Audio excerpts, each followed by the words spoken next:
aku cuma dikasih alamat, cuman kelurahan, nggak ada nama jalannya, nggak ada nama tempatnya, di map nggak ada. Cuman di artikel dikasih nama kelurahan. Jadi aku tuh kemarin abis di satu tempat guys. Nah mulai nih aku buka cerita. Jadi aku udah kayak dapat vision kan.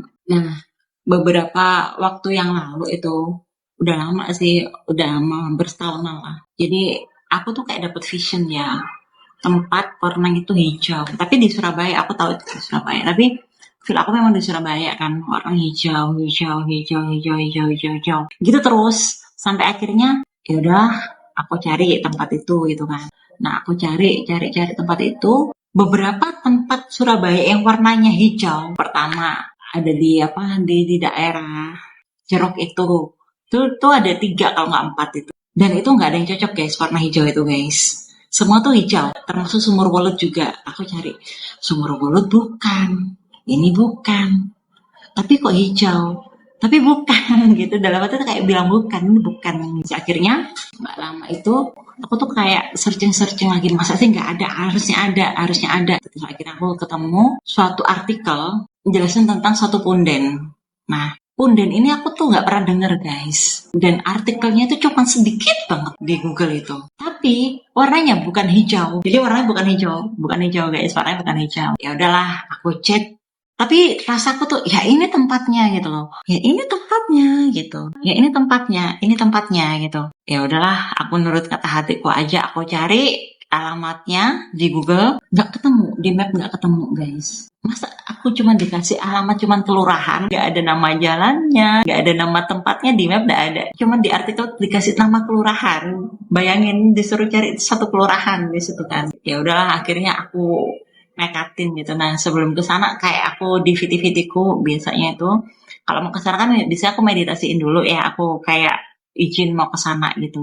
Aku izin, singkat cerita kayak izinnya kalau nggak hari ini ke sana, tapi memang kayak kinasi yang di sana bilang hari ini harus itu. Ya udah, wis pokoknya ribet waktu itu. Dan aku tanya kira-kira mau dibawain apa gitu kan. Bawain, beliau link di sana tuh minta dibawain anggur hijau. Apa nih anggur hijau? Gampang lah, cari di Superindo banyak kan, aku bisa belanja di Superindo kan. Ya udah, akhirnya kerjaanku banyak guys waktu itu. Aku bilang ibarat kayak izin yang di sana itu kayaknya aku nggak bisa deh hari ini, kalau besok gimana. Nah kayak dapet jawaban tuh nggak bisa, kamu tuh harus kesini tuh sekarang. Pusing aku guys. Akhirnya aku bilang gini, ya udah tapi beneran aku nggak bisa, aku bilang gitu. Aku kerja waktu itu. Nah kok kayaknya semuanya tuh udah apa namanya udah selesai gitu aja itu.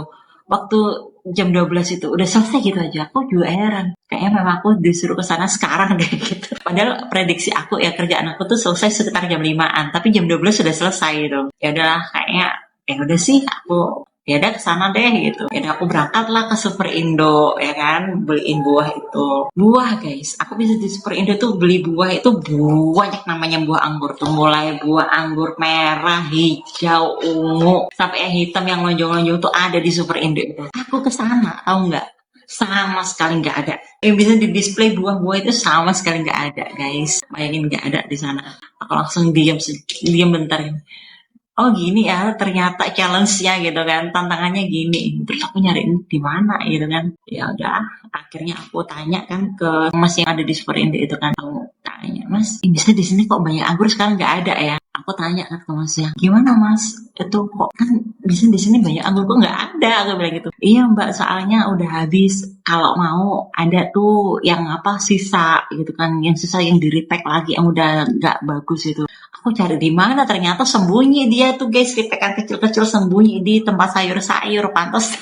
Jadi nggak ada, itu pun kecil guys, aku nggak bisa milih. Udah aku bawa lah itu akhirnya. Bawa, berangkat. Karena aku nggak tahu tempatnya ya, aku minta tolong orang buat nganterin aku. Nah, itu aku sama sekali nggak nyasar guys, karena aku tanya satpam. Dan satpamnya tuh heran, kok ada orang yang tanya tempat ini gitu. Padahal jarang banget orang tahu tempat ini gitu. Ya udah akhirnya dikasih petunjuk sana, ya udah aku bisa anterin, ditinggal pulang lah aku sama orang yang nganterin itu. Ya udah aku di sana sendirian guys. Dan ternyata tempatnya tuh bagus, enak, dingin, hawanya adem kan. Ya udah di sana tuh. Terus singkat cerita ya kayak apa ya, gimana sih kalau kita ke Punden gitu kan, kayak si ritual gitu. Akhirnya saat aku kayak meditasi ya di sana. Jadi aku kan tanyakan di situ, tanya sama yang kinasih yang di sana kan, aku lihat di artikel itu kok yang tuh ilustrasinya, orang tuh nulis ilustrasinya itu kok pakaiannya kayak pakaian prajurit wanita ya, aku bilang gitu. Katanya dia itu bilang, iya memang aku dulu itu pemimpin prajurit ibaratnya, tapi wanita. Wih keren, tapi kok yang nampakin di saya itu kok pakai baju pengantin. Aku juga heran guys, aku juga heran kok pakai baju pengantin. Terus beliaunya tuh jawab gini, aku suka sama pengantin karena aku belum pernah ngerasain itu, kayak gitu. Karena hal yang belum pernah aku dapat ya ini, kayak gitu. Oh inji, aku juga bilang gitu, oh inji gitu. Oh ya udah deh, kalau memang mau nampakinnya seperti itu kan biasanya gini guys, setiap orang tuh visinya berbeda-beda, tapi ya sosok-sosok itu juga gitu loh. Dan aku bisa paham kenapa kok bisa beda-beda, karena memang ada pesan yang pengen disampaikan, kenapa dia vision dia yang kita nampakin seperti itu. Kebetulan aku juga baru lihat sosok tersebut ya guys. Nah terus cerita lagi ini, kayak beliau tuh lebih pengen cerita sih. Aku tanya, kenapa kok aku disuruh kesini hari ini juga? Nanti Dok kamu bakal tahu seperti itu. Ya udah akhirnya aku ngobrol kan. Aku namanya orang pengen cerita ya guys, kayak kita aja lah, kayak kita lagi ngobrol di tongkrongan aja lah. Kalau ada orang cerita, masa kita mau mutus omongan kan nggak enak ya. Terus kayak cerita, kamu perempuan kayak gitu. Kamu jangan takut. Kamu tahu nggak kenapa aku berani gitu? Kenapa Eyang? Aku tanya gitu kan. Karena waktu aku hidup jiwaku sudah mati. Maksudnya gimana?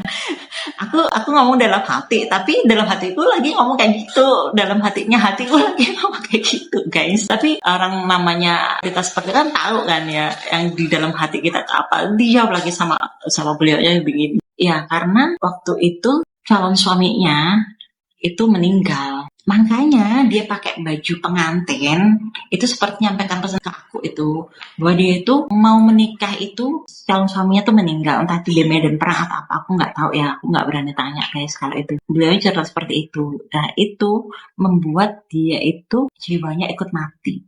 Jadi mati rasa ibaratnya seperti itu. Jadi kayak orang galau tuh mati rasa gitu loh. Jadi itu Dok yang bikin aku berani karena aku sudah nggak hidup lagi. Ketika aku meninggal pun di medan perang ya udah nggak apa-apa. Itu yang membuat aku berani karena aku nggak takut mati karena jiwaku sudah mati. Jiwaku udah ikut mati sama calon suamiku itu. Nah gitu ceritanya guys. Kenapa dia itu jadi kayak beliau cerita pemimpin prajurit dan nggak ada takutnya memang. Ya karena memang itu dia itu kayak jiwanya sudah ikut meninggal saat calon suaminya itu meninggal. Makanya dia nampakin ke aku, ternyata rata-rata yang di sana itu orang-orang sinden. Jadi yang sama bajunya, baju-baju pengantin begitu gitu loh. Ternyata beliau itu seperti itu. Kasih tahu juga, kamu tuh beruntung jadi perempuan. Perempuan itu meskipun dia lemah, meskipun dia kuat, tetap ada ajinya. Ajinya itu ibarat kayak tetap ada harga dirinya. Beda sama laki-laki. Laki-laki ketika lemah dia itu dipandang sebelah mata nggak ada harga dirinya. Aku cuman dengerin aja gitu. Oh, anjing eyang gitu. Kayak itu tuh pesan tuh masuk banget di aku gitu kan. Dan itu tuh perempuan banget, wajangan tuh perempuan banget gitu. Jadi perempuan pun ketika dia lemah itu masih ada harga dirinya. Begitupun dia kuat pun masih ada harga dirinya. Tapi kalau laki-laki nggak ada Dok, dia bilang kayak gitu. Laki-laki yang cuma dipandang itu dia itu harus kuat. Ketika dia lemah sama sekali nggak ada harga dirinya. Jadi ketika kamu perempuan jangan selalu kuat, nggak apa-apa. Kamu tuh lemah nggak apa-apa, namanya perempuan seperti itu.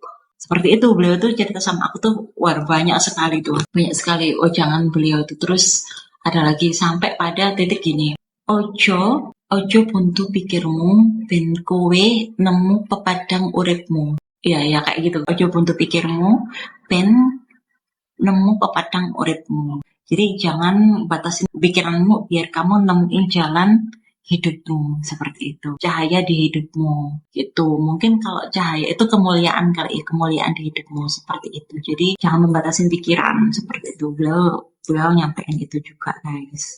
Banyak sekali yang disampaikan. Termasuk yaitu tadi kesepiannya beliau menghadapi itu semua. Dia berani ya itu, tapi memang jiwanya kosong karena ya udah aku mati pun enggak apa-apa seperti itu. Dia banyak cerita tentang itu ya. Terus akhirnya pada suatu saat ada, kenapa kok aku suruh hari ini Nduk gitu. Kenapa Eyang? Aku tanya kan kenapa. Coba kamu lihat di atas gitu. Jadi kayak ini muka aku ini kayak ditarik gini loh. Ditarik gini.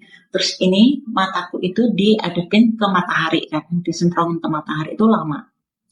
Kayak diarahin gitu loh. Ya udah gitu kan, nggak lama. Terus habis nggak lama itu diginiin lagi. Nah, habis itu guys, aku tuh kayak ditunjukin kayak sebelah kiriku tuh wus langsung gitu, kayak kebuka sebelah kiri buka ke wus gitu. Apa ya, kayak benteng ya, bukan benteng, kaca. Nah, kayak kaca portal gitu, kayak portal. Terserah lah, anggap aja aku ngedongeng ya guys, anggap aja aku ngedongeng. Jadi portal warnanya itu ungu, kayak kabut ya, kabut ungu abu-abu gitu, ungu abu-abu gitu guys. Dan aku tuh kayak ngerasa itu di situ dingin banget. Tapi aku belum masuk loh ya, karena ada pembatasnya. Jadi dia tuh sebelah kiri begini, kaca kayak dia, kayak dinding kaca, tapi tuh abu-abu campur ungu gitulah. Ya memang masih ada kayak pohon-pohon, tapi bukan pohon di asli di sini ya, tapi pohon di sana, ibarat di sana gitu, pohon terus ada kayak bangunan-bangunan batu-batu gitu, penuh kabut abu-abu ungu. Aku kaget kan, aku juga baru pertama kali itu.